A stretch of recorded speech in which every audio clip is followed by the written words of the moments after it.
이제 연휴가 다가오는데, 여기 계신 이제 우리 여자 성도님들은 조금씩 몸에 이제 긴장이 되고 좀 부담이 될 수 있는 시간인 것 같습니다. 뭐 요즘엔 뭐 아내뿐만 아니라 뭐 남편도 뭐 아들도 거의 똑같습니다. 물론 뭐 안 그런 집도 덜은 있겠지만, 여러분 이 자리가 무엇을 생각하는 자리인가요? 이 가족이라는 것, 그러니까 사랑하는 관계라는 것을 확인하는 자리예요.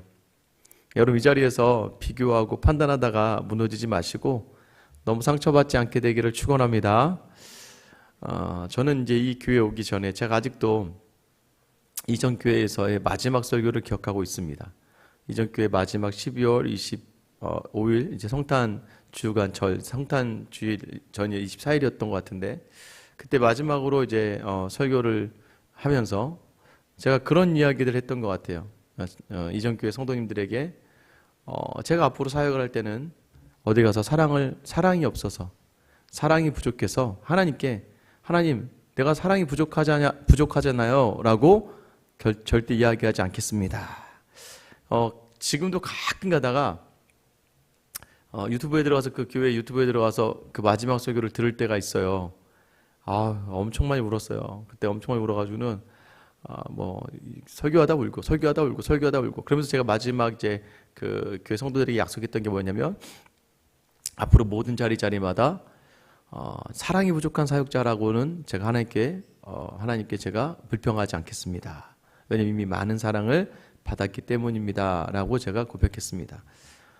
사랑을 많이 받으면 여유가 생겨요. 많은 인정을 받으면 여유가 생깁니다. 가족 안에서도요, 남편이 또 아빠가 인정을 받으면요, 밖에 나가서 어디서든지 자신감이 있습니다. 가정 안에서 아내가 또는 아내로서 엄마로서 인정을 받고 정말 존중을 얻으면 어느 곳에 가서도 여러분 자신이 있는 거예요. 그래서 저는 교회가 그런 역할을 감당해내기를 바라요. 왜냐하면 교회에서 낙심하고 넘어진 많은 사람들이 와서 교회에서 바뀔 수 있는 인생들, 왜냐하면 제 인생은 교회에서 바뀌었기 때문이에요. 밖에서는, 세상에서는 무엇을 비교해봐도 사실은 부족함 투성이었던 것 같아요. 제가 이렇게 보다 보니까 이 결핍과 부족이 사람을 굉장히 주눅들게 하고, 또 왜소함과 또는 이제 외적인 좀 어려움들이 삶의 자리에서 좀 어렵게 느껴질 때가 있고, 또 때로는 부족함의 자리로 인해서 제대로 누리지 못하는 자리들로 인해서 비겁하고 때로는 좀 피해 다니고 또 때로는 회피했던 그런 모습들 속에 있었는데, 어디에서 변화가 되는 거예요? 교회에서 변화가 된 거죠. 교회에 나올 때마다 세상에서는 경쟁이고 없으면 무시하고 세상에서는 부족하면 찍어 누르고 밟으려고 하는데, 교회는 나올 때마다 다 모두가 나오는 것만으로도 여러분 사랑받을 수 있는 그 자리가 교회 아닌가요? 저는 우리 교회가 지금 부모님 없이 많은 아이들이 나오잖아요. 부모님 없이 나오는 아이들도 많잖아요. 그 아이들에게 정말 그 아이들이 집에서도 받지 못한 환대와 집에서도 받지 못한 칭찬을 우리 교회에서 받는다면, 여러분 이 아이들이요 정말 변화가 될 거예요. 특별히 요즘 뭐 중고등부 사역자도 계시고 교사도 있지만 참아줘야 돼요. 참아주고 그 아이의 편이 되어줘야 되고, 다 그 아이가 아니라고 하거든요. 넌 안 돼. 너는 안 될 거야. 그런데 나는 네가 될 거라고 믿어. 여러분 이렇게 믿어주면은요, 그 아이가 자신이 생겨요. 삶의 자리에서도요 힘이 생겨요. 아무리 어려워도요 또 기댈 때가 있으니까 어디로요? 다시 교회로 오면 되니까. 그래서 제가 어렸을 때 수시로 교회를 갔던 것 같아요. 수시로. 뭐 하다가 교회 가서 대도 않는 피아노를 뚱땅거리면서 혼자 찬양하고 또 기도하고 또 찬양하고 또 집에 오고, 그 시간이 좋았던 것 같아요. 가서 또 뭐가 좀 어렵고 힘들면 또 교회 가서 찬양하고 또 집에 돌아오고, 여러분 그 자리에서 회복이 되는 거예요. 저는 교회에 있는 시간을 정말 좋아합니다. 뭐 지금도 하나님 정말 제가 좋아해서 교회 이렇게 또 오래 있게 하시는 것 같지만, 저는 교회에 있는 걸 참 좋아했던 것 같아요. 여러분들도 지금 여러분의 인생의 자리를 한번 확인해 보세요. 여러분 안에 넉넉한 사랑이 있습니까? 자꾸 시기하고 자꾸 질투하고 자꾸 회피하고 자꾸 넘어지면 여러분의 사랑이 있는지를 한번 확인해 보셔야 돼요. 근데 있어요. 자기 자신을 내어주고 자기의 생명을 십자가에 내어주신, 우리의 생명을 위하여 자기 자신을 내어주신 그 그리스도의 사랑이 있단 말이에요. 근데 그럼 우리는 왜 자꾸 불평하고 원망하고 무너지고, 여러분 왜 자꾸 우리가 다른 사람을 판단해요? 그 사랑의 자를 놓치니까 그러는 거예요. 저는 여러분이 다시 한번 여러분이 보신 그 사랑을 회복되는 이 예배 시간이 되기를 예수님의 이름으로 축원합니다. 오늘 본문을 보세요. 요셉이요, 이제 형제들이 이제 다시 돌아가는 길이었죠. 이제 다 잔치도 잘 마치고 곡식도 얻고 이제 시몬도 구하고 베냐민도 보여줬고 가는 길이었는데, 가는 길에 이 베냐민의 자루에서 요셉이라기보다는 총리가 쓰는 은장이 나온 거죠. 죄송합니다. 자꾸 이렇게 몸이 피곤해져서 그런지 은잔이 나오니까 이 은잔을 가지고 다시 잡아왔죠. 잡아오고 나서 이제부터 이 베냐민만 놓고 가라 하는데, 형제들이 우리 다 같이 가지 않으면 안 됩니다 라고 이야기하기 시작합니다. 우리가 다 같이 여기 종이 되겠습니다 라고 이야기해요. 이 아이 놓고 갈 수는 없다고 이야기해요. 여기 17절 말씀 보세요. 요셉이 이르되 내가 결코 그리하지 아니하리라. 잔이 그 손에서 발견된 자만 내 종이 되고 너희는 평안히 너희 아버지께로 도로 올라갈 것이니라. 여러분 뭐라고 이야기합니까? 아니래요. 베냐민만 놔두고 니네는 다시 가래요. 요셉이요, 철저하게 지금 작정한 바가 있어요. 어떤 작정이에요? 이 베냐민을 자기 곁에 두고 싶은 마음이 있겠죠. 자기 동생이고 유일한 그러니까 한 어머니 안에서 나온 한 동생이니까 어떻게든 이 자리가요, 요셉에게 볼 때 약간 욕심을 내는 자리일 수 있어요. 그리고 형제들이란 테스트도 있습니다. 그러나 하나님에게서는 완전히 야곱으로부터 떼어내는 자리라는 거예요. 여러분 이제 몇 주간 했잖아요. 몇 주간이 뭐예요? 한 몇 달 한 것 같은데 지금 여러분 아직도 여러분 안에 베냐민을 떼어내지 못하면 올해도 끝이에요. 난 원래 그래. 나는 이건 바뀌지 않아. 나는 이거 하나만큼 난 확실해. 여러분 그거 바꾸지 않으면 올해도 여러분 작년과 똑같을 거예요. 오늘 시간 여러분 안에 아직도 떼어내지 못한 베냐민을 떼어내셔야 돼요. 자녀에 대해서 아직도 떼어내지 못하면 떼어내셔야 돼요. 또 남편에게 대해서 아직도 내려놓지 못한 부분이 있으면 그거 떼어내셔야 돼요. 안 그러면 하나님이 강제 집행을 하십니다. 그때 되면 뭐가 수반돼요? 고통이 수반된다는 걸 아셔야 돼요. 왜? 하나님은 고통을 주더라도 가장 나은 길로 우리를 인도하고자 원하시거든요. 여러분 18절 말씀 한번 볼게요. 우리 18절 말씀 같이 한번 읽어보겠습니다. 18절 시작.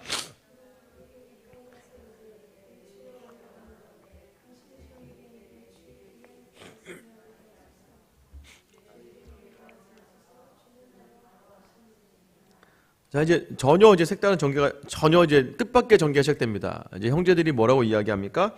형제들 중에 유다가 이제 다시 일어나요. 그러면서 네 이야기를 들어보라고 하면서 우리가 읽었던 말씀과 그 위에 얘기가 나와요. 이전까지 일들 다 정리합니다. 결론은 뭐예요? 우리 아버지가 이 베냐민이 없으면 죽어요, 이 얘기예요. 그런데 이 과정 속에서 여러분 요셉에게 있어서 정말 충격적인 이야기를 하게 돼요. 요셉에게 있어서 요셉의 그러니까 여지까지 요셉은요, 자기와 함께하는 하나님을 경험했어요.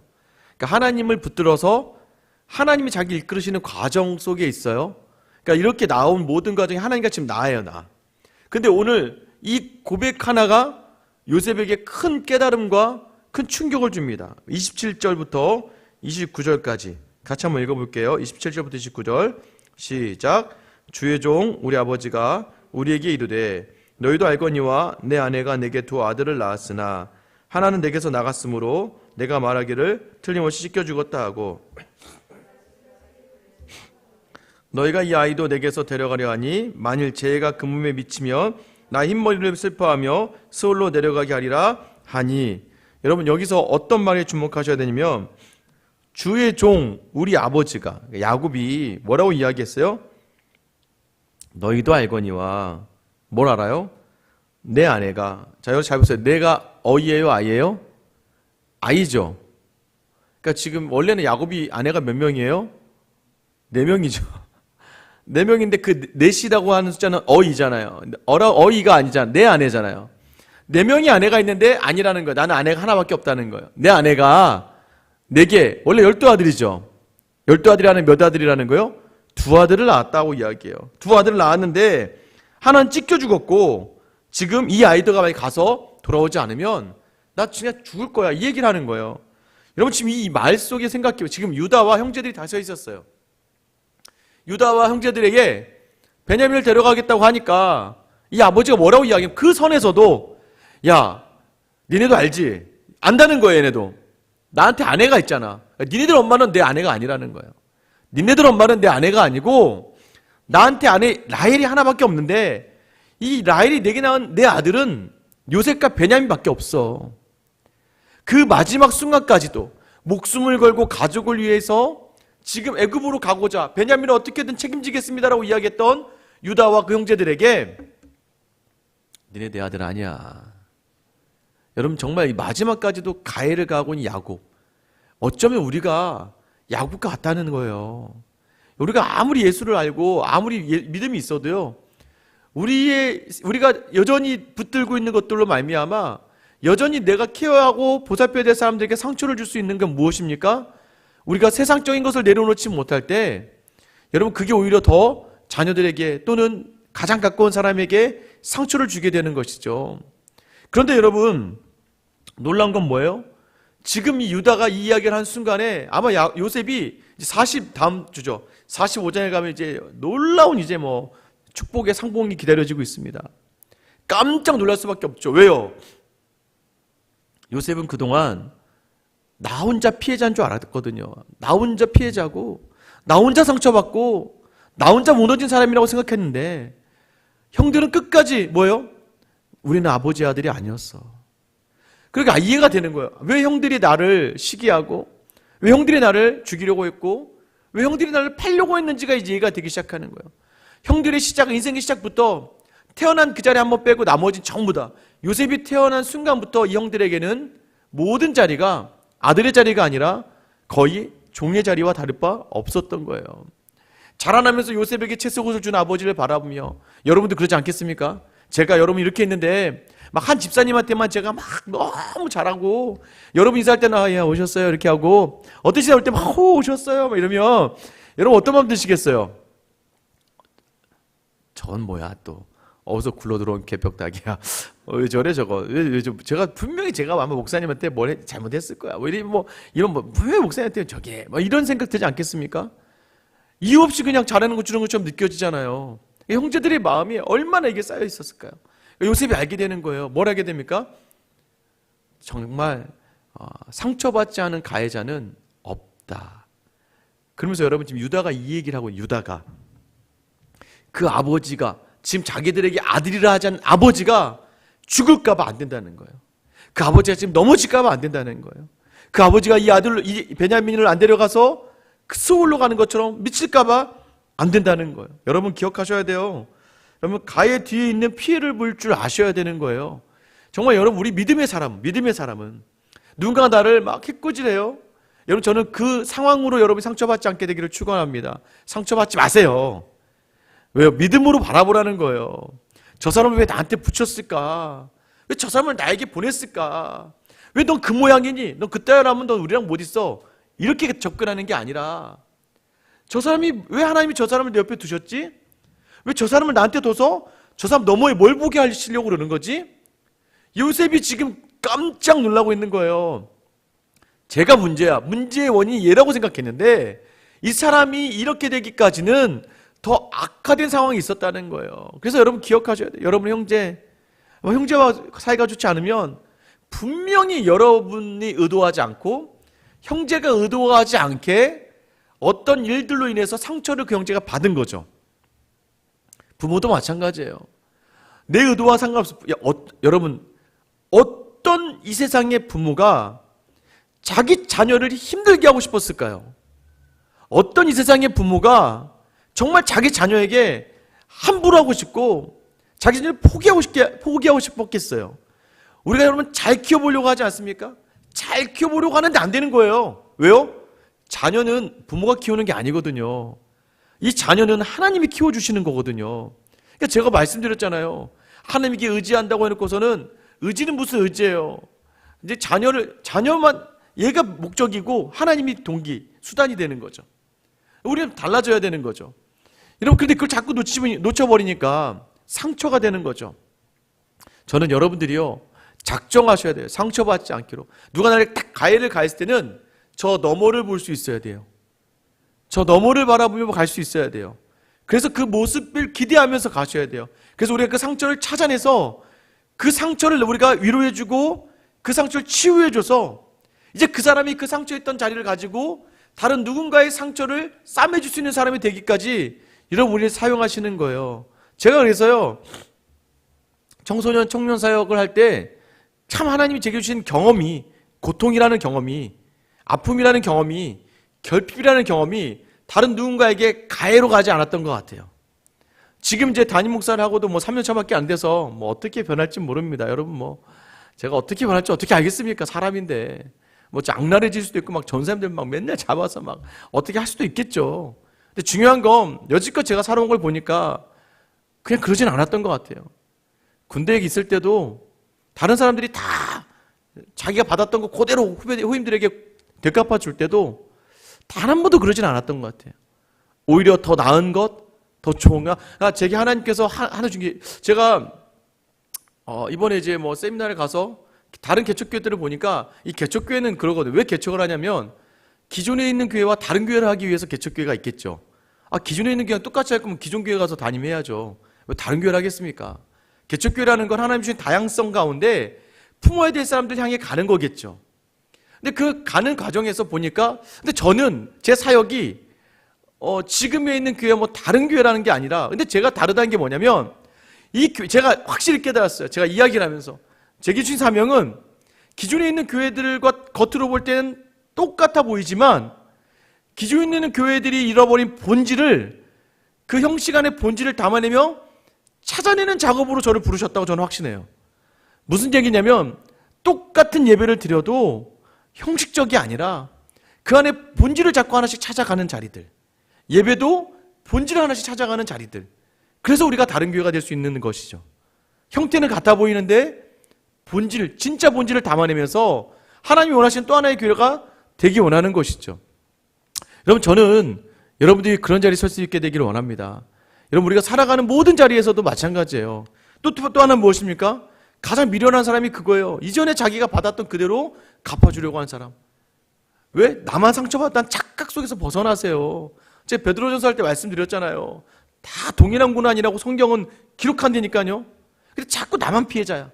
그러니까 자꾸 아주 피해 망상이, 망상일까 좀 뭐하고, 아무튼 뭐 아주 그냥 자기만 피해자야. 뭘 하면 나만 가지고 그래.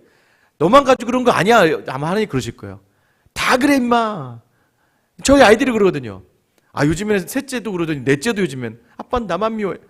자, 그럼 난 도대체, 나는 우리 아이들은 왜 다 자기들 미워하는데 자기들만. 그게 말이 됩니까? 어떻게 부모가 쟤만 미워하겠어요. 자기가 그렇게 피해 망상에 젖는 거예요. 왜? 내가 원하는 거 안 해주니까. 내가 바라는 거 안 해주니까. 여러분도 그러잖아요. 하나님은 왜 나한테만 그래, 하나님? 저 사람들 나보다도 못한 것 같은데. 쟨 나보다 기도도 안 하고, 쟨 나보다도 봉사도 안 하고 헌신도 안 하잖아. 왜 저 집 자식만 잘 돼? 우리 집 자식 어떻게 하라고? 왜 나한테만 이러세요, 하나님이라고 생각하는데 아니라는 거예요. 뭐예요? 뜻이 있다고, 뜻이. 야곱이 만약에 요셉의 생사를 알아서 이 애굽의 종으로 팔려갔다더라 했으면 아마 눈이 뒤집히셨을 거요. 그런데 하나님께서 그 시간을 덮으시고 우리의 피해의 모든 자리를 갚아주시니까, 여러분, 그래서 여러분 지금 나만 그러는 거 아니라고 기억하셔요. 제가 이번에 세미나 가서 저한테 가장 좋았던 건 나만 힘든 게 아니더라고 보니까. 막 정말 전 좋았어요. 왜 좋았냐면 그 자리에서 막 이렇게 나눔을 하는데 다 개척교회 목사님들이잖아요. 내놓으라 하는 개척교회 목사님들. 다 공감이 돼. 나는 저는 웃느라 죽는 줄 알았어요. 왜 웃느라 죽냐면 다 공감이 돼. 그동안에 정말 여러분 표현 죄송합니다. 뭐 외롭고 좀 나 좀 어떻게, 예전에 참 제가 이게 있어요. 뭐냐면 예전에는 막 교육자 회의 같은 거 하고 막 따로 교육자 모임가면 지금 불편해서 시간이 막 너무 많이 그렇게 시간 뺏고 하는 건데, 제가 요즘 하도 사람이 그리우니까 정말 우리가 토요 새벽 기도 끝나고 청소하고 우리 전사님들이랑 그때 회의하거든요. 항상 회의하기 전에 제가 그래요. 왜냐면 저도 주일설교를 준비해야 되니까, 주일설교 준비가 안 돼 있으니까 해야 되니까 15분 만에 끝내고 보내야겠다. 한 번도 그렇게 보내죠. 한 1시간, 1시간 반. 그리운 거에 사람이에요. 어떻게든 뭐라도 좀 자꾸 얘기하고 싶은 거죠. 우리 교회 집사님들 오시면 제가, 우리 교회 집사님 이렇게 오잖아요?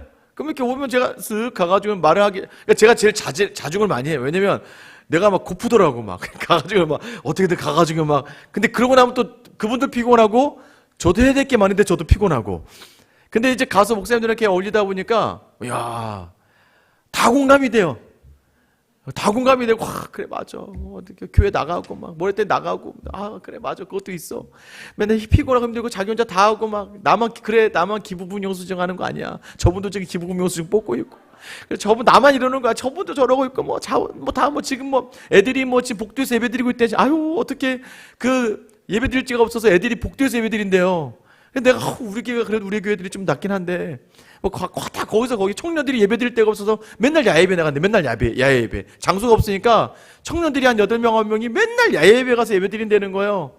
너무, 그러다 보니까 하다 보니까 저도 모르게, 저쪽 교회가 됐으면 좋겠다. 저쪽 교회가 됐으면 좋겠다. 저도 모르게 막 그런 마음이 막 드는 거예요. 여러분 뭐예요? 나만 그런 거 아니라고요. 근데 그 기간이 필요하다고요. 여러분만 힘든 거 아니에요. 저처럼 상처받지 않았으면 좋겠어요.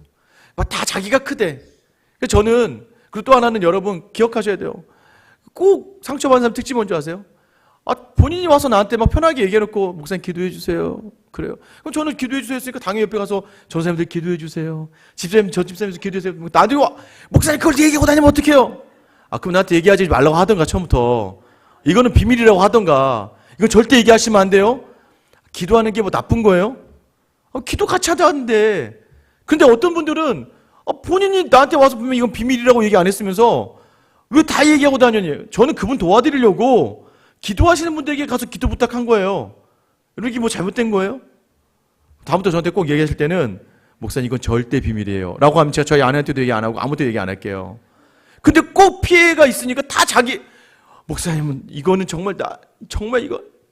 근데 여러분 아셔야 된다고요. 다 거기서 거기라고요. 여러분이 볼 때 다 가진 사람 누굴까요? 한번 여러분 우리 교회 찍어보세요. 제가 장담할게요. 여러분보다 더 큰 고통의 현장을 얘기해 드릴 수 있습니다. 제가 말씀드렸잖아요. 한 목사님 송도에 개척하시고 나와서 보니까, 송도에 갔더니 신도시잖아요. 이제 지역사회에 뭔가 하려고 왔더니 제일 불쌍하게 자기 교회라더래요. 다 잘 살고 자기 교회가 제일 불쌍하더래요. 도움 받아야 될 게 우리 교회더래요. 우리 교회. 너무나 도와줄 때가 아니야. 우리가 도움을 받아야 돼. 근데 그 상황에 정말 맛집, 어떤 집사님 정말 맛집인데, 그 집사님 때문에 그 교회가 밥을 해결했대요. 빵 맛집인데 그분이 항상 빵을 가져와서 점심을 다 빵으로 먹다가, 또 빵 질리면 또 그분이 또 다른 걸 해와서 또 다른 거 먹고, 그분이 이제 요리사 셰프기도 하고 하니까. 여러분 근데 그분에게 고통과 아픔이 너무 많았다는 거예요. 고통과 아픔이 너무 많은 자리. 그러니까 결국 여러분, 뭐가 있다고 다 고통이 없는 게 아니에요. 뭐가 없다고 다 슬픔의 자리가 아닌데, 자기 피해 자리에서 자기가 무너지고 있는 것이죠. 너무 놀라운 건 유다가 지금 그런 유다가, 요셉이 볼 때 그렇잖아요. 그런 유다가 그렇게 아버지에게 상처받고, 그렇게 아버지에게 정말 마음이 찢어질 것 같은 유다가 창세기 38장에 자기의 어리석음을 깨닫고 다말로 말미암아 다시 하나님이라는 인식을 가지고 나아올 때, 이 아버지를 끝까지 케어하려고 하고, 이 아버지를 위해서 끝까지 베냐민을 데려가려고 하는 이 유다의 모습을 보라는 거예요. 이 유다의 모습을. 그럼 유다가 뭐라고 해요? 우리 아버지가 죽을 수 있어요. 정말 죽을 수 있다는 거예요. 여러분 이번에 이태원 사건 때 보셨어요? 막 부모들이 난리가 났잖아요. 내 아이가 혹시 있나?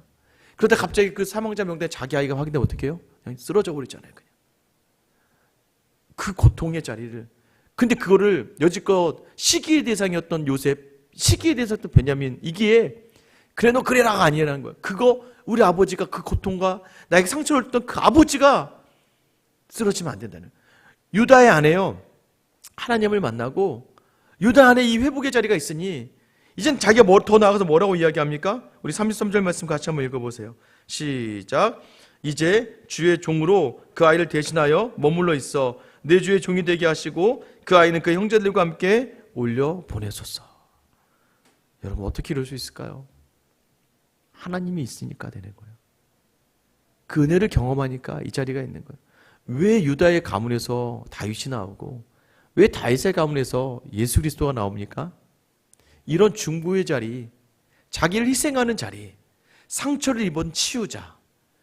유다가 상처를 입은 치유자잖아요. 요셉도 상처를 입은 치유자잖아요. 너무 놀라운 건 뭔지 아세요? 그러니까 여러분, 요셉이 탁 먹은 거예요. 뭘 먹었냐면 나만 고통스럽고 나만 힘들었고 나만 어려워서 하나님 붙들어서 이 자리에 온 게 아니라 하나님은 이 시간에도 저 유다 형에게도 그 모든 자리를 이끌어서 그도 하나님의 자리까지 나오고 상처를 싸매고 그 상처를 대신하여 희생하는 자리까지 하나님 만드신 과정에 꽉. 그래서 다음 주가 나를 보내신 분은 하나님이십니다. 이 고백이 나오는 거예요. 형이 이렇게 변할 줄이야. 아버지를 저렇게 생각할 줄이야. 베냐민을 위해서 자기를 희생하는 자리까지 나갈 줄이야. 여러분, 그래서 진짜 상처가 난 자리는 뭔지 아세요? 그 사람을 용서할게요. 용서라는 건 뭔지 아세요? 그 사람과 같은 사람을 향하여 나를 희생할 수 있는 자리까지 나아가는 게 진짜 용서예요. 그냥 말로 용서했어. 그래, 뭐 욕은 안 할 거야. 그래, 내가 그냥 뭐 더 이상 걔에 대해서 생각 안 할 거야. 이게 용서가 아니라고요. 그게 우리의 상처를 덮는 자리가 아니라 그 사람을 위하는 자리. 그래서 요즘에 저는요, 제게 상처 줬던 분들을 위해서 요즘 막 지금 거의 어제는 거의 이만큼 쳤다가 놨다가 쳤다가 놨다. 요즘 엄청, 여러분의 상처 줬던 분 누구일까요? 한번 생각해 보세요. 그 사람을 진짜 용서할 수 있고 그 사람을 위해서 내가 내 자리를 희생할 수 있는 자리까지 나아갈 수 있는가? 유다가 이렇게 자기가 중보자가 되기를 자청합니다. 여러분, 그런데 진짜 상처의 덮음은 용서의 자리까지 나아가는 거예요.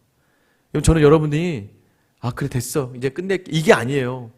내가 대신하여 희생의 자리까지 나아갈 수 있는 뭐가 있어요? 하나님이 있으니까, 은혜가 있으니까. 여러분, 그 은혜를 담아낼 수 있는 저 여러분 되시기를 축원합니다. 그때 여러분 놀랄 거예요. 왜냐하면 나만 그렇게 바꾸신 게 아니라, 나만 단련시키신 게 아니라 그 사람들마저도 단련시키시고 만들어주시는 자리를 경험하게 될 거라는 거예요. 하나님이 요셉에게 꿈을 주셨습니다. 참 감사한 게 지금 진행하는 이 교회 프로젝트가 뭐 꿈 넘어 꿈이에요. 근데 지금 저희가 지금 창세기가 어떻게 지금 창세기를 하고 있잖아요. 그러니까 딱 맞는 거예요. 요셉에게 꿈을 주셨어요. 요셉에게 꿈이 있다 보니까 그 꿈이 지금 유다에게도 넘어가고 유다도 그 꿈을 꾸면서 나오고 이제는 베냐민도 꿈을 꾸고 이제는 야곱도 꿈을 꾸며 애굽으로 향할 수 있는 거죠. 한 사람이 꿈을 꾸면 다른 사람이 꿈을 꾸게 돼요.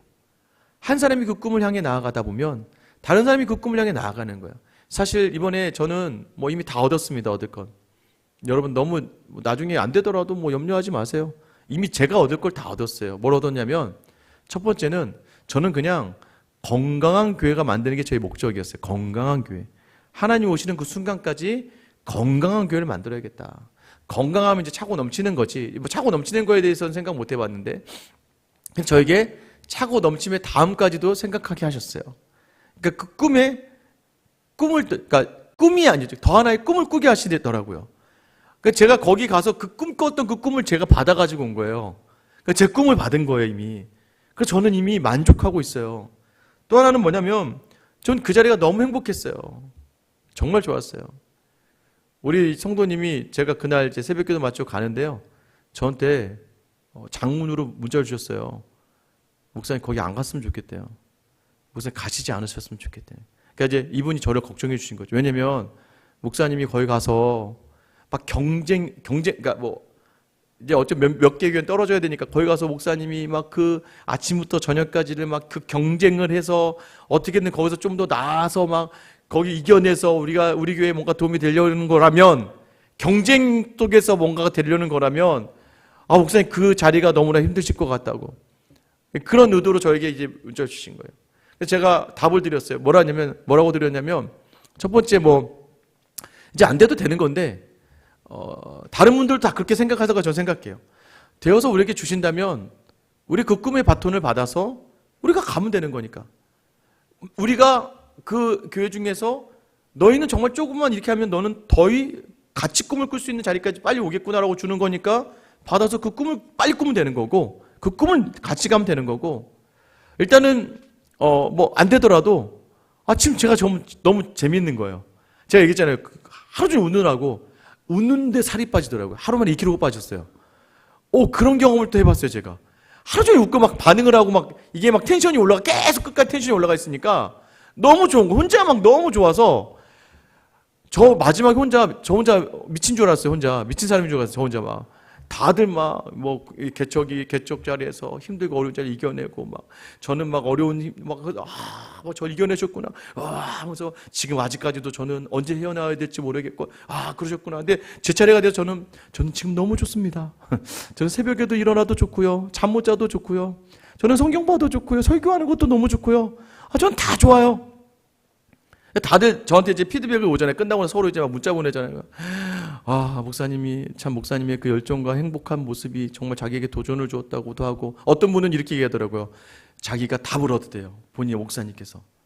본인이 저를 보면서 저의 이름을 지칭하면서 전 김재현 목사님 보면서 이번에 자기가 개척을 하고 정말 힘든 시간을 보내면서 낙심하고 번아웃이 돼서 지금 완전 자기 그러기가 돼 있는데 이제 여기도 올까 말까 했대요. 너무 이제 힘이 들어서.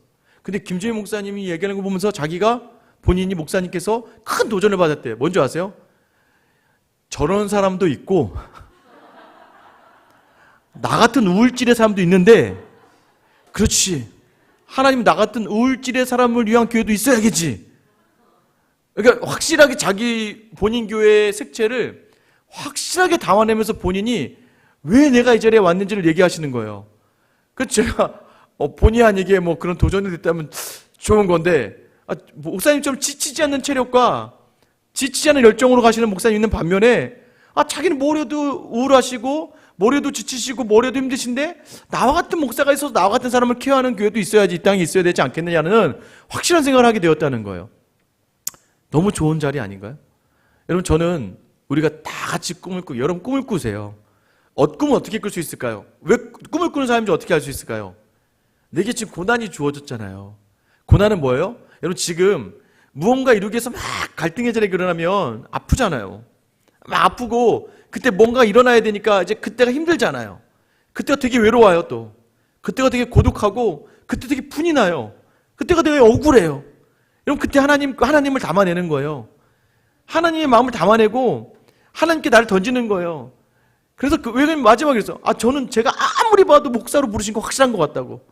아무리 봐도 제가 맞는 것 같아, 나는. 저는 맞는 것 같아, 내 목사가. 진짜 천직인 것 같아요, 저는. 다들 막 빵 터져가지고는 저는 이 자리가 맞는 것 같아요. 왜요? 이제는 하나님이 다 인도해 주시는 거니까, 지금 아파도, 지금 힘들어도 반드시 인도해 주시는 거니까. 여러분도 마찬가지예요. 아프죠? 힘들죠? 외롭죠?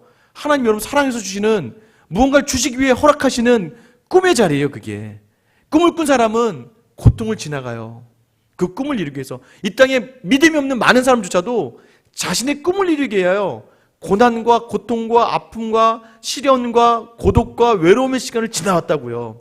그 사람들이 꿈을 꿨기 때문에 핸드폰이 생기는 거고, 그죠? 그 사람들이 꿈을 꾸기 때문에 자동차가 생겨나는 거고, 그 사람들이 꿈을 꾸기 때문에 우리가 드리는 모든 혜택이, 한 사람의 꿈이 다른 사람의 꿈으로 연결되는 자리들. 저는 상처에서 끝나지 않고 상처받은 자리에서, 그 세상에서 하나님의 꿈을 꾸어, 하나님의 꿈이 나의 비전이 되는 자리. 그래서 우리의 그 꿈이 누군가를 살리고 누군가에 큰 영향을 줄 수 있는 그 믿음의 자리. 저와 여러분이, 우리 교회가, 저는 그러한 역할을 감당해내는 생수의 강이잖아요. 이름도 제가 했어요. 빨리 끝나고 청소해야 되는데 청소 빨리 끝내면 되죠, 10분에.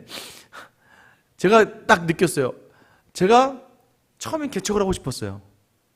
개척을 하고 싶어서 개척을 준비하고 왔다고 생각하고, 은사 목사님에게 제가 개척을 하겠습니다 했더니 목사님이, 그럼 너 딴 교회 가라. 왜냐면 우리 교회에서 너 개척할 때 못 도와줄 것 같아, 우리 교회가. 그러니까 너는 큰 교회 가. 그럼 이제 개척을 하려니까 큰 교회 가라고 해서 큰 교회 갔죠. 근데 그 교회는 또 개척해주는 교회가 아니에요. 근데 그 교회는 오래된 전통적인 교회가 목사님의 그 헌신으로 인해서 차근차근 건강해지는 교회로, 상처받았던 상처들이 다 사라지고 현대적이고 도시적인 교회로, 성도들이 너무나 편안한 교회로 25년, 6년, 7년 하면서 하고, 또 제가 7년 동안 공교롭게 교육부서 디렉터도 하고, 청년부도 하고, 교구도 하고, 어르신들 모임까지 다 한 거예요. 그러니까 그 교회 역사상 제가 밑에서부터 끝까지의 모든 사역을 다 해본 거예요. 그래서 저는 개척이 아닌갑다. 청빙을 해서 가야 되나 보다. 왜냐면 저를 이 교회에서 전통적인 교회를 굉장히 전통적인 교회인데 굉장히 현대적인 교회로 바꿔놓은 걸 보게 하셨으니까 목사가 이렇게 하면 전통적인 교회들도 살아나는구나. 목사가 이렇게 하면 교회가 건강해지는 걸 제가 배웠어요. 그렇게 가나 보다 했는데 그래서 청빙 받아가려고 공부 다 끝내놨더니 열심히 해서 근데 저를 하나님께서 개척교회에 청빙이 되게 하셨어요.